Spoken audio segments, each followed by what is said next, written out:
마태복음 22장 15절부터 40절까지 좀 길지만 같이 보도록 하겠습니다.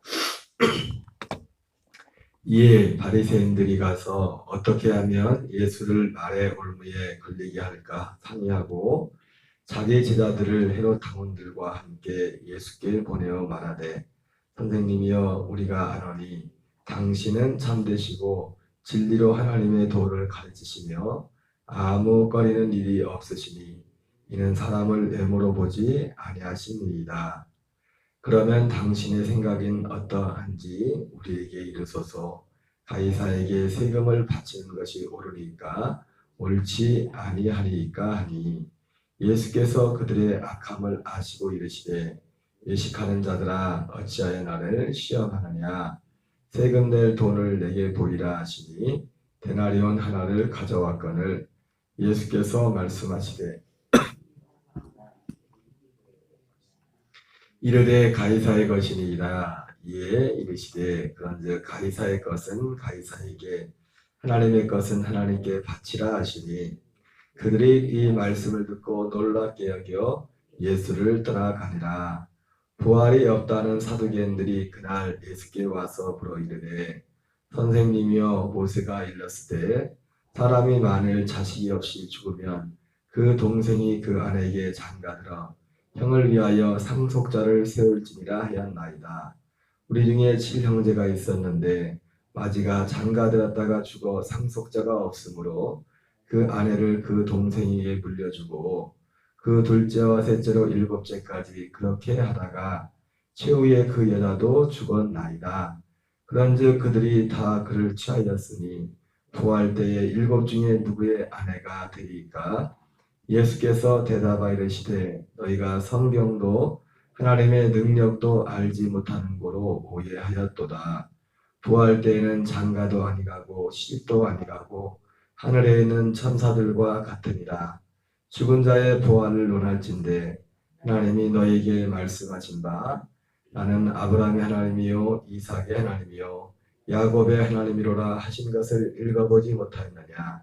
하나님은 죽은 자의 하나님이 아니요 살아있는 자의 하나님이시니라 하시니, 우리가 듣고 그의 가르침에 놀라더라.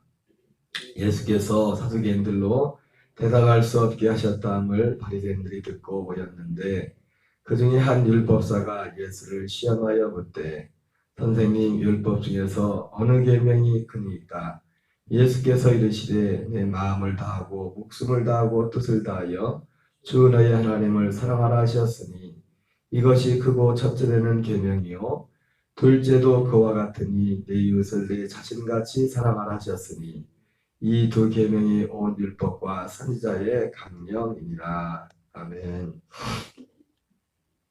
네, 오늘은 마태복음 22장 15절부터 40절까지를 함께 봉독했습니다. 오늘 본문의 말씀에는 예수님과 예수님에게 찾아온 바리새인들, 사두개인들, 그리고 율법사와의 그 변론, 논쟁이 기록되어 있습니다. 사실은 오늘 바리새인들과 사두개인들, 율법사가 예수님을 시험하여 좋은 의도에서 예수님께 찾아와서 질문을 한 것이 아니라, 예수님이 답하기 힘들 것 같다는 그런 질문을 가지고서 예수님을 곤경에 빠뜨리려고 와서 예수님께 질문을 했는데, 예수님은 전혀 막힘이 없이 말씀을 하셨고, 그들은 악한 의도로 예수님께 와서 질문을 했지만은 그 질문에 대해서 예수님은 또 하나의 의도는 악한 질문을 했지만 진리로서 주님이 답하시는 모습을 오늘 말씀을 통해서 보게 됩니다. 그래서 그 질문 자체는 정말 불순한 질문이었지만 주님이 우리에게 알아야 될 진리들을 또한 이 말씀을 통해서 계시하는 것을 보게 됩니다. 첫 번째는 바리새인들이 와서 예수님께 질문을 합니다. 오늘 나온 것처럼 바리새인들이 가서 어떻게 하면 예수를 말의 올무에 걸리게 할까 상의하고, 그죠? 자기 제자들을 헤롯 당원들과 함께 예수께 보내 말하되, 선생님이여, 우리가 아노니 당신은 참되시고 진리로 하나님의 도를 가르치시며 아무 꺼리는 일이 없으시니 이는 사람을 외모로 보지 아니하십니다. 예수님을 막 띄워주는 게 와가지고 자기들도 사람이 알겠죠. 자기들도 예수님에 대해서 별로 안 좋은 의도로 왔기 때문에 예수님을 띄워주면서 참 대답을 좀 잘 해달라 뭐 그런 의도로 말을 한 거죠. 그러면서 서두에 그렇게 말하면서 17절에 그러면 당신의 생각은 어떠한지 우리에게 이르소서. 가이사에게 세금을 바치는 것이 옳으니까 옳지 아니하니까. 참 이 질문이 굉장히 좀 난감한 질문입니다. 어떤 면에서 보면 이렇게 말할 수 없고 저렇게 말할 수 없는, 가이사에게 세금을 바치라고 해도 문제가 되고 세금을 바치지 말라고 해도 문제가 돼요. 왜냐하면 오늘 이 본문에 보면 바리새인들이 예수님을 말의 올무에 빠뜨리기 위해서 자기 제자들을 보내면서 누구와 함께 보냅니까? 헤롯 당원들을 보냅니다. 헤롯 당원들을. 이 헤롯 당원들과 바리새인들 어떻게 보면 극과 극이에요. 극과 그들이 그 당시 이스라엘이 로마의 지배하에 있었기 때문에 우리나라도 뭐 일본의 지배를 할 때 친일파가 있었고 독립운동하는 분들이 있었던 것처럼 그렇게 따진다면 바리새인들은 독립운동파고 쉽게 말하면 헤롯 당원들은 친일파예요. 친일파 쉽게 말하면. 왜냐하면 헤롯 왕 자체가 로마가 다스리지 않고 헤롯이라는 왕을 그리고 처음에는 헤롯 대왕을 또 예수님 당시에는 헤롯 대왕이 아니라 세 명의 그 헤롯 대왕의 세 아들을 분봉왕으로 해서 로마의 신과 바지사장이죠. 바지사장 비슷하게. 그래서 이 헤롯 당원들은 당연히 뭡니까? 이들은 친로마파입니다. 친로마파이기 때문에 로마에 적극적이고 반대로 바리새인들은 언젠가도 말씀드렸지만 바리새인들의 그 뿌리를 올라가면은 하시dim이라고 해서 로마 이전에 그리스의 지배를 받을 때 이스라엘이 유대인들이 그 100년 동안 독립을 유지하게 될 그 독립운동할 때 그 독립운동의 시조가 되었던 사람들이 거기서 바리새인들이 나왔거든요. 그 피가 어디 갑니까? 그리고 그들이 그렇기 때문에 이들은 이 세금을 바치는 문제에 있어서 당연히 바리새인들은 세금을 바치지 말라, 바쳐라 그러면 어떻게 바리새인들한테는 이건 완전 역적인 겁니다. 하나님께만 드려야지 무슨 가이사한테 세금을 바치는 그 데나리온 거기에 가이사의 그 형상이 그려져 있거든요. 반대로 바치지 말라고 하면 헤롯 당원들이 가만히 있지 않겠죠. 그죠? 그래서 이런 약점을 가지고 예수님을 공격하려고 이렇게 말해도 문제가 되고 저렇게 말해도 문제가 되니까 예수님이 아주 지지를 발휘합니다. 예수께서 그들의 악함을 아시고 이르시되 외식하는 자들아 어찌하여 나를 시험하느냐. 겉으로는 예수님한테 굉장히 선하게 친절하게 하는 것 같으면서도 그 말 속에는 예수님을 올무에 빠뜨리려는 그런 생각이 있었던 것. 그럼에도 불구하고 예수님은 또 이들의 악한 질문을 통해서도 오늘 우리에게 따라야 될 하나님의 어떤 진리를 교훈을 말씀해 주고 있어요. 세금을 낼 돈을 내게 보이라 하시니 데나리온 하나를 가져왔거늘 예수께서 말씀하시되 이 형상과 이 글이 누구의 것이냐 이르되 가이사의 것입니다. 그랬더니 예수님이 이르되 그러면 가이사의 것은 가이사에게 하나님의 것은 하나님께 바치라. 정답이죠. 그죠? 이게 사실은 어떤 악한 질문에 대한 주님의 답변이지만 오늘 예수님을 믿는 우리를 향한 어떤 우리가 귀에 익숙한 하나의 진리가 되지 않았습니까? 가이사의 것은 가이사에게, 하나님의 것은 하나님에게 바치라. 우리의 재물도 우리의 재정도 하나님의 것은 하나님에게, 가이사의 것은 가이사에게. 그죠? 그들이 이 말씀을 듣고 놀랍게 여겨 예수를 따라가니라. 두 번째, 이 소식을 듣고서 바리새인 사두개인들이 또 찾아왔습니다. 이제 사두개인들이 소문이 들었겠죠. 야, 사두개인과 바리새인은 원래 둘이 상극인데 바리새인들이 예수님한테 갔다가 제자리 갔다가 완전히 망신만 당하고 왔다는 소식을 듣고서 이들도 또 예수님을 찾아가서 이들은 부활의 문제 가지고 말하죠. 부활이 없다는 사두개인들이 그날 예수께 와서 물어 이르되 같이 읽습니다.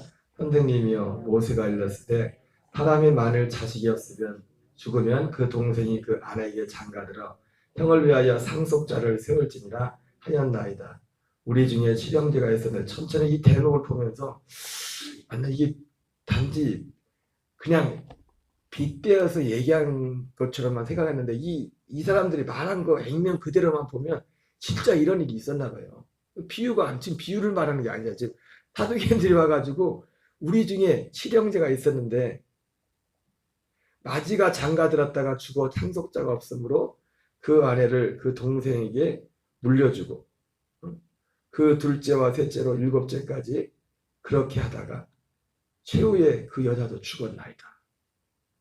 진짜 이런 사건이 있었나 봐요. 그런즉 그들이 다 그를 취하였으니 부활 때 일곱 중에 누구의 아내가 되리까? 이게 진짜였다면 이 수가성 그 여인의 그 사건도 그 사건도 수가성 여인이 한 명 적네, 그죠? 6명 했으니까 6명 했습니다. 이 일곱 번인데 일곱 번.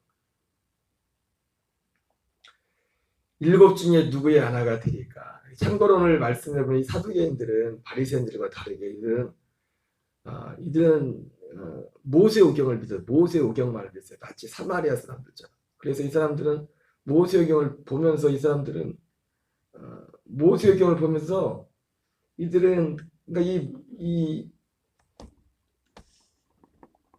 모세 여기 나오죠. 모세가 일렀을 때 선생님의 모세가 일렀을 때 사람이 만일 자식이 없으니 죽으면 모세가 쓴 그 신명이 모세의 말씀을 믿었지만 희한하게 또 이들은 부활은 믿지 않았어요. 왜냐하면 모세오경이 그렇게 생각할 수 있는 것도 모세오경에 어떤 면에서 보면은 성경 해석하기 보기 나름이겠지만 부활이라는 내용이 직접적으로 언급되어 있지 않았었는지도 모르겠어요. 또 그리고 또 하나 이유는 그래서 이 사두개인들은 굉장히 현실주의자였습니다. 현실주의. 그리고 실제로 바리새인들과 사두개인들이 두 부류가 있었지만은 웬만한 그 어떤 그 중요한 직책들 그리고 이 경제적인 이런 부분에 있어서 기득권층 중에 기득권이 이 사두개인들이었어요. 그들에게 어떻게 보면 이 죽음 이후의 어떤 부활이란 이런 것은 어떻게 보면 그들에게 어떤 부담이 되는 그런 것일지도 몰라요. 어쨌든 그렇게 물어봤어요. 예수님이 이렇게 답하죠. 우리 29절 읽겠습니다. 예수께서 대답을 이르시되 너희가 성경도 하나님의 능력도 알지 못하는 거로 오해하였도다. 부활 때에는 장가도 아니가고 시집도 아니가고 하늘에 있는 천사들과 같으니라. 우리가 천사가 된다는 건 아닙니다. 예를 들자면 천사가 시집장가 가지 않듯이.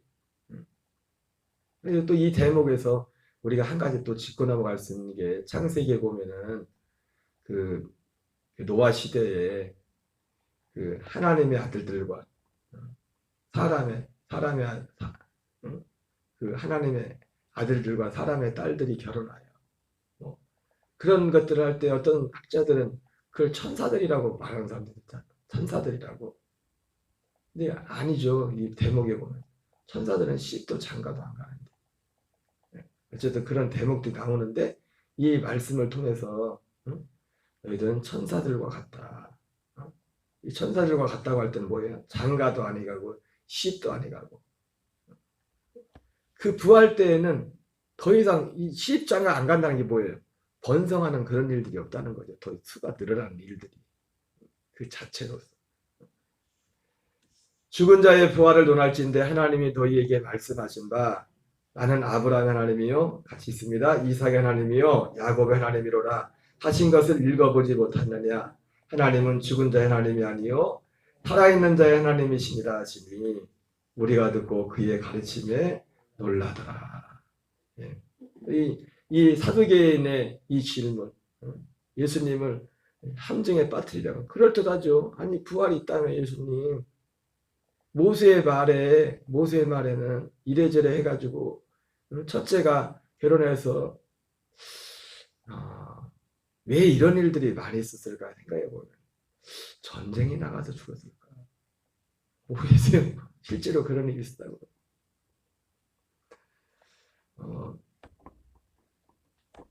그렇게 비아냥거리며 물었을 때 물을 만다하죠. 7제까지 다 그렇게 죽었는데 누가 진짜 부활 때는 누가 진짜 남편입니까? 예수님이 야, 네가 성경도 하나님의 능력도 알지 못해서 정말 착각했다. 부활 때는 씹도 장가도 가지 아니하고 천사들과 같다. 그렇게 말씀하면서 나는 아브라함의 하나님, 이삭의 하나님, 야곱의 하나님, 산자의 하나님입니다. 산자의 하나님. 여러분 아브라함과 이삭과 야곱 그 약속 안에 있는 그 부활을 믿었죠. 아브라함과 이삭과 야곱이 그 부활을 나는 그 하나님이다. 그렇게 말하고 있습니다. 세 번째 또 계속해서 예수님을 공격합니다. 계속 있습니다. 예수께서 사두개인들로 대답할 수 없게 하셨다는 바리새인들이 듣고 모였는데 또 모였어요. 그 소문이 벌써 귀에 들어가서 그 중에 한 율법사가 예수를 시험하여 묻되 저기 마찬가지로 좋은 의도에서 예수님께 질문을 하는 게 아니에요. 계속 있습니다. 선생님, 율법 중에서 어느 계명이 크니까 그 많은 율법 중에서 이것도 참 어려운 문제죠. 야 이게 크다 저게 크다 해버리면 613가지 율법 중에서 할 말이 많이 깨져 율법. 그때 예수님은 전혀 다른 각도로 말씀하고 있습니다. 예수께서 이르시되 내 마음을 다하고 목숨을 다하고 뜻을 다하여 주 너희 하나님을 사랑하라 하셨으니 이것이 크고 첫째 되는 계명이요 둘째도 그와 같으니 네 이웃을 내 자신같이 사랑하라 하셨으니 이 두 계명이 온 율법과 선지자의 강령이니라. 이렇게 예수님은 오늘 본문의 세 번의 변론 논쟁을 통해서 이 질문을 하러 온 바리새인들 또 사두개인 그 율법사들은 예수님을 곤경에 처하려고 질문했지만은 오히려 이 질문 가운데도 예수님께서 진리로서 말씀하시는 그 모습을 보게 되고 그리고 이 말씀 자체 여러분 결국 온 율법 오늘 예수님이 마지막에서도 이 계명에 대해서 말씀하지만 이 두 계명이 온 율법과 선지자의 강령이라 말씀했습니다. 두 율법이 뭐였습니까? 두 계명이 하나님을 사랑하고 이웃을 사랑하라. 그래서 사도 바울도 율법은 사랑은 온 율법의 완성이다 그랬어요. 율법의 완성. 하나님을 사랑함과 이웃을 사랑함. 그 하나님의 그 생명의 완성. 예수님은 율법을 폐하러 오는 것이 아니라 율법을 온전케 하라고 했죠. 그죠?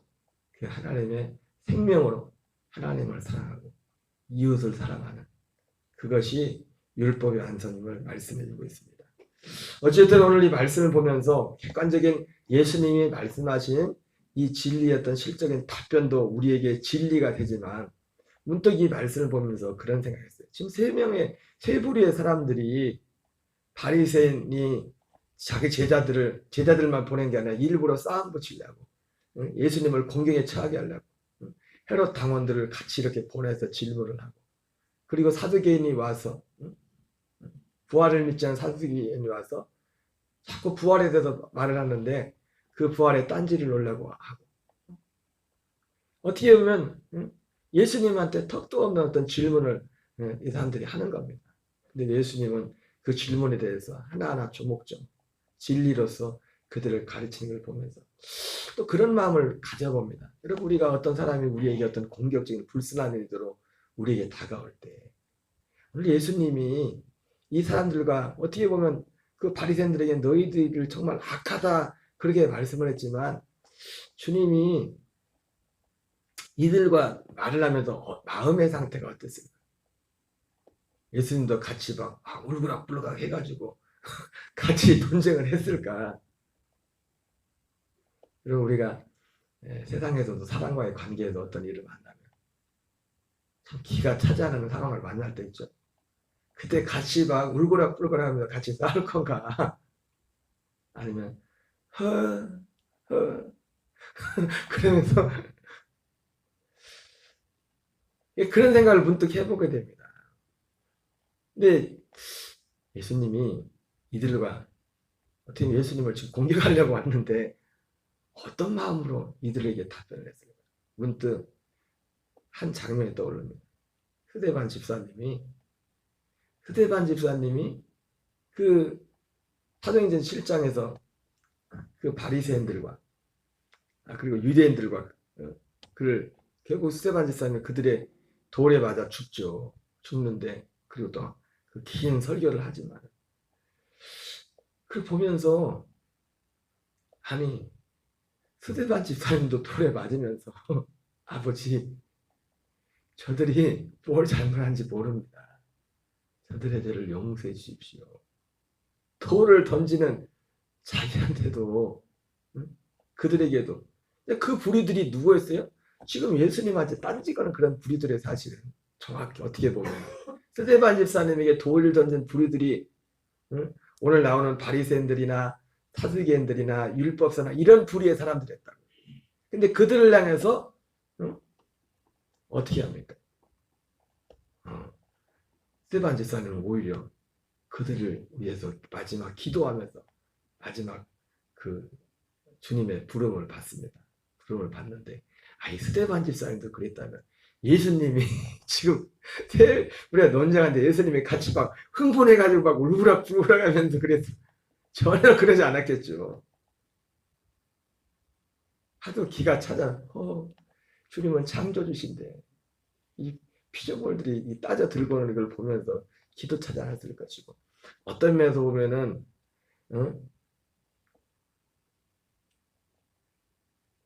그들 그렇게 질문해오는 그들에게조차도 주님이 긍휼과 자비와 왜 주님도 그들도 주님이 구원하고 있거든요. 예수님이 곧 십자가 지실 텐데 십자가 지시면도 그들을 위해서 십자가 지시는 거거든요.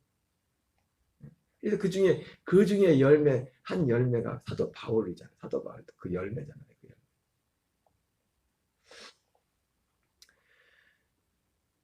위로부터 난 지혜는 야고보서에 보면 성결하고 화평하고 관양하고 양순하며 긍휼과 선한 열매가 가득하고 편덕과 거짓이 없다.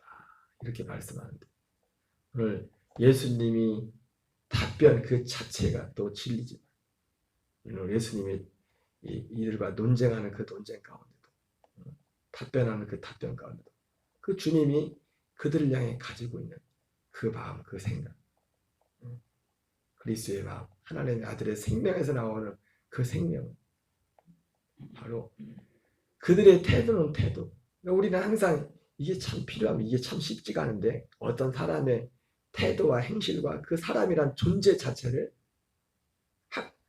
분리해서 볼 필요가 있어. 분리해서. 사실 분리가 될 수 없지만 그 사람 행동을 보면 진짜 이거 말도 안 되는 행동인데 그러나 우리는 어쩔 수 없이 먼저 그렇게밖에 사람을 볼 수 없어. 그러나 본질, 그 존재, 하나님이 그 한 사람 한 사람을 향한 그 계획, 그것을 볼 수 있는. 그래서 아마 저는 100% 예수님이 우리 같았으면 막 사람으로 있으면 울그락불그락하면 그러면서 막 그런 마음을 주님은 그렇게 하지 않으셨을 거예요. 그 마음. 스데반 집사님도 그랬는데 스데반 집사님. 여러분 한날도 우리가 오직 하나님 안에 그리스도 안에 산다는 것이 무엇인지 다시 한번 생각하면서 오직 하나님의 지혜, 위로부터 난 지혜. 결국 이 위로부터 난 지혜도 어디에서 난 지혜예요? 결국을 봤더니 야고보에서는 위로부터 난 지혜는 이렇다 그러잖아요. 그죠? 위로부터 난 지혜가 뭡니까? 그리스도의 생명에서 나오는 지혜예요. 요한복음 3장에 위로부터 요한복음 1장에서 하나님의 아들을 보는가 위로부터 난 자였죠. 위로부터 아버지께로 난 자, 위로부터 난 자. 그 위로부터 난 자, 하나님께로부터 난 자, 그리스도의 생명 안에 있는 자예요. 똑같은 겁니다. 그러니까 그리스도의 생명 안에 사는 자인데 그 지혜는 아까 말했던 것처럼 이러이러한 그리고 거기에는 그 지혜 가운데는 긍휼이 있고 자비가 있고 그래서 오늘 성경에 기록되어 있지 않지만 오늘 변론하고 논쟁하시는 주님의 마음 그 지식 이면에 그 모든 지식 이면의 모든 것들이 하나님의 아들의 지혜 그 생명으로서 말하는 것임을 보면서 오늘 우리의 삶도 우리가 생명이 약할 때 말하는 것, 생각, 깨닫는 것이 어린아이와 같다가 장성한 사람에 대해서는 어린아이 것을 버립니다. 우리가 생명이 자랄수록 우리 말하는 것, 생각을 깨닫는 것이 육신의 생명이 아닌 하나님의 아들의 생명에서 나오기 시작한다는 겁니다. 오늘 우리도 우리의 믿음의 주가 되신 이 그리스도를 본받아 우리 안에 있는 그리스도로 말미암아 주님이 가신 이 믿음의 길을, 승리의 길을 가는 저와 여러분 되시기 바랍니다. 우리 주기도문으로 마치겠습니다. 하늘에 계신 우리 아버지여, 이름이 거룩히 여김을 받으시오며 나라 임하옵시며 뜻이 하늘에서 이루어진 것 같이 땅에서 이루어지이다. 오늘날 우리에게 일용할 양식을 주옵시고 우리가 우리에게 죄 지은 자를 사하여 준 것 같이 사하여 주옵시고